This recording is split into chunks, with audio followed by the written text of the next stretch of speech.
Bəzi situasiyalara düşəndə insan özünü tanıya bilir və bilir ki, məndə bu xüsusiyyətlər varmış. Allah Taala duaları qəbul etmir, buna görə qəbul etmir ki, insanı sınağa çəkir. Görüm hələ sənin ibadətin nə üçün olub? Öyünmək üçün olub, minnət qoymaq üçün olub Allaha. Deyəsən ki, yox, Allah, mən 40 il ibadət elədim, sən mənim duamı qəbul etmədin. Minnət qoyasan Allaha.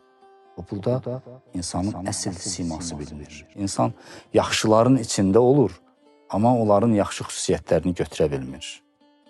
Bəzən hətta Peyğəmbərin yanında olursan, imamın yanında olursan, yaxşıların yanında olursan, muvizələrdə, məscidlərdə olursan, amma heç bir ibrət, heç bir uğur qazana bilmirsən. İnsanda ilahi bir ruh var, ilahi bir sir var.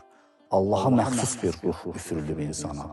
O səbəb olur ki, insan ucalsın, mələklər onun qarşısında səcdə etsin. Allah sirləri bilir, qeybi bilir. İnsanların içində nələr keçir, hansı niyyətlər var, hamısından xəbərdardır.